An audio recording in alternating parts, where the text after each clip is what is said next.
I have a few announcements about the blood drive that we're doing this year.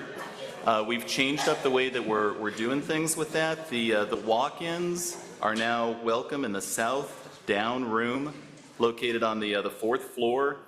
People can also sign up at the AMSECT registration drive for the blood drive. We have a goal to save 100 lives, and we are currently 1/3 of the way there. Also, everyone who gives blood, they receive the coveted bag of AMSECT coffee, which was which has been sponsored by Shamrock Surgical. So please make an attempt to make it down there. Absolutely, yes. Really exciting opportunity. I'm going to give as soon as we're done. In a moment, our President, Tammy Rosenthal, will be delivering the presidential address. Following that, we will be recognizing the service of all the leaders in our society who will either be turning over their positions or moving up to new ones. The President's individual recognitions for outstanding service, our 3 national awards, and then closing with special recognition for the service of our President. So please join me in warm recognition of President Tammy Rosenthal.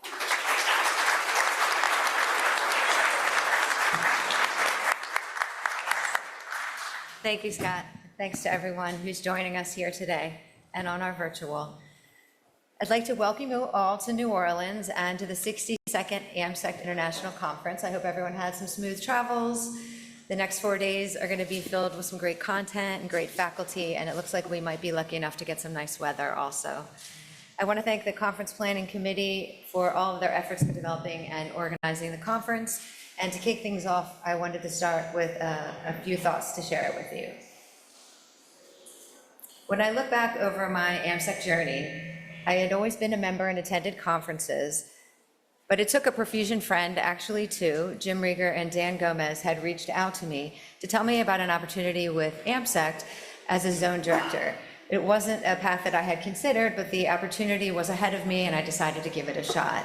So I ran for the Zone 4 Director, Board of Directors position, and then during that 3 years, I participated in the Leadership Symposium recruited by Kenny Shan, who was at the forefront of that program, and I participated in the Pediatric Committee.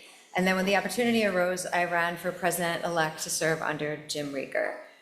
During that time, COVID hit, tough times for the president at that time, but Jim had the amazing idea to create the COVID task force, to bring all of the perfusion organizations together to provide resources and support during that challenging time. And Jim had asked me to chair that committee. It was a very humbling experience, and it really brought a lot of our perfusion community together.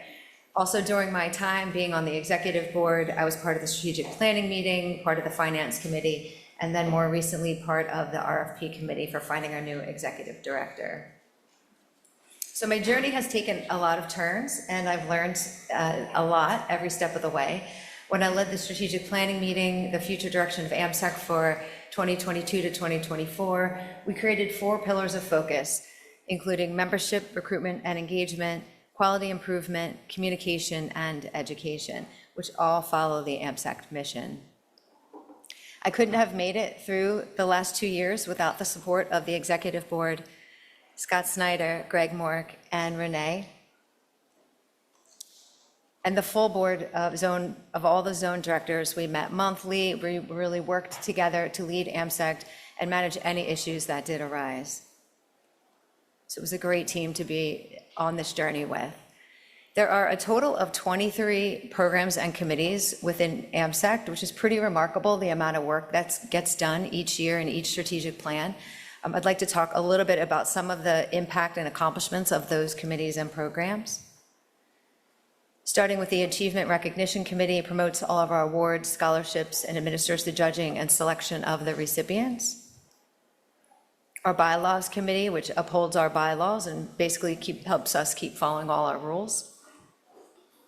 The Ethics Committee, which constantly ensures that society members and its officers function within the framework of our Code of Ethics and also evaluates any situations of ethical concern.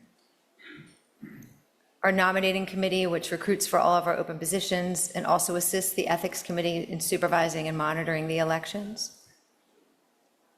And our AMSEC Foundation, which not everyone knows the background on, several years ago, Ron Matthews came up with the idea of starting the AMSEC Foundation.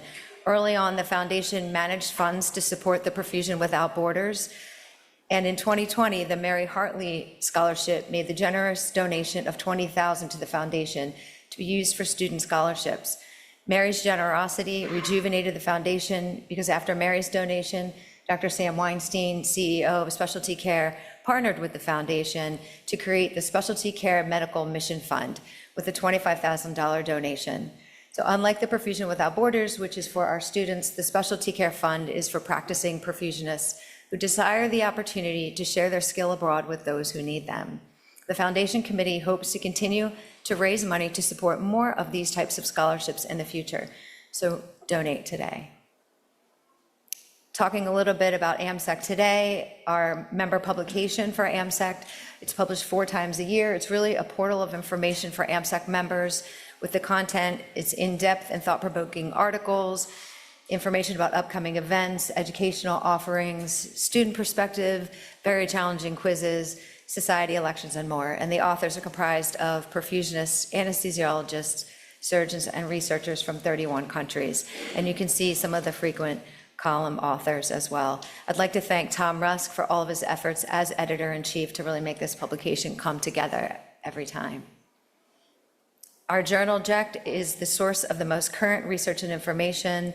It is an international journal with a subscription base of perfusionists, anesthesiologists, surgeons, and researchers. Our editorial board is combined of leaders in our field from 7 different countries. And the journal is actually the longest published periodical in the field of perfusion. And it's served as the official publication of AMSEC since 1967. The transition to our new publisher, EDP, has allowed us to have full open access for our journal. And I'd like to thank Ray Wang as our editor-in-chief, as he's dedicated to the ongoing success of our journal. The GRC is a little hidden secret. It assists the perfusionists at the state level of government to protect perfusionists, patients, and standards of perfusion procedures, both inside and outside of the operating room. And they have assisted many states with gaining licensure. A lot of work is done there. The IBBM, the International Board of Blood Management, developed and maintained our PBMT and our PBMS certifications for blood management, and more recently has launched our Certified ECMO Specialist Adult and our newly launched Certified ECMO Specialist Pediatric exams for ECMO specialists. There's a huge credit out to this group for doing the heavy lift of launching and maintaining these exams. The ICEBP, it's a collaboration that seeks to advance the delivery of care and outcomes for our patients. They work to develop our standards and guidelines and gain endorsement from a number of different organizations, and continues to work on protocols and other tools, including clinical registries, developing and publishing evidence-based clinical practice guidelines, clinical protocols, as well as professional standards and guidelines. And they support our integration into clinical practice. And thanks to our conference planning committee, we could not do this phenomenal conference without them, developing and rolling out a fantastic conference this weekend and continuing our education and connecting us as a society to learn and work together to improve our practice. The history committee, we have an enormous amount of history, which would be lost forever if it wasn't for this group. They're working to document all that we've done over the years. They're doing some fantastic interviews, which we will be seeing online soon. The Leadership Symposium, which has been brought up today, and it happened yesterday, designed to develop all of our up-and-coming leaders in our field, giving them the tools and the skills to be great leaders. I'd like to recognize all the faculty and the mentors that make this program possible. And our membership committee, which promotes membership in our society, recruiting and informing perfusionists about the benefits of becoming an AMSEC member and how we can influence our path as perfusionists. Our Pediatric and Congenital Perfusion Committee, which continues to contribute to the advancement of our subspecialty of pediatrics, developing protocols and updating the pediatric standards and guidelines, among many of the projects to provide pediatric education. Our Pediatric Fellowship Review Committee, establishing and continuing to grow the subspecialty of pediatrics and our fellowship designation. And our Perfusion Without Borders Committee, which promotes cardiac surgery missions as an opportunity for perfusionists and perfusion students.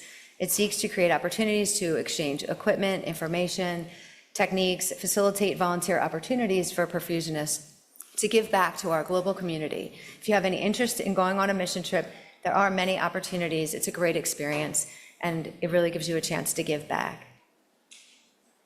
Our Quality Committee, which works to develop and disseminate resources for the perfusion community, including educational materials and standardizing quality indicators, aim to improve patient care and outcomes.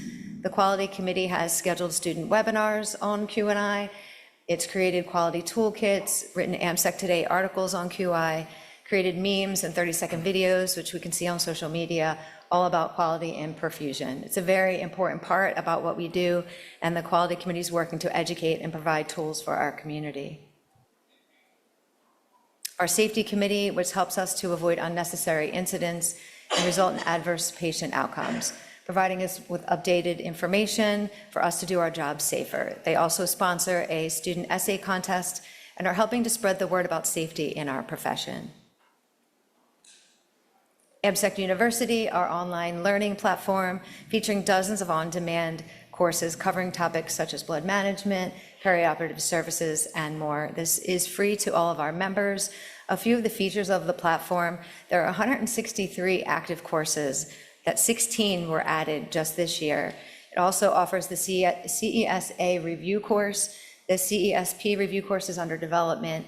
It offers the PBMS review course, and the PBMT review course is also under development. So we have a lot of exciting things coming with AMSEC University, including the student certificate review course, which should be available later this year, which will be a great benefit for our students.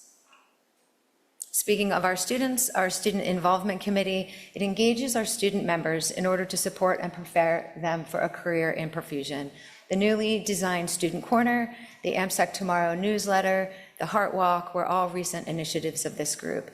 As well as supporting our students, there are 14 schools that are represented on the Student Council. I hope that we can recruit from all of the other schools, so if you're not yet involved, reach out to join. And lastly, but super important, is our Communications Task Force. We rolled out this group to help improve communication within the society and within our membership, from increasing our social media presence to finding new and creative ways that we can share all that's going on within AMSEC. So as this AMSEC journey continues on, each year we have new opportunities for our volunteers and our members. We're continuously raising the bar and advancing our profession. And as I roll off as president, I want to recognize that we have just amazing commitment from our volunteers. I had seen this before, but I had a very close view of that these last couple years, and it's pretty amazing. We continue to elevate our profession and move us to the next level. We've made huge strides over the years. We continue to move things forward. I'd like to thank all the volunteers for their time and their efforts. If I could get a round of applause for all of our volunteers.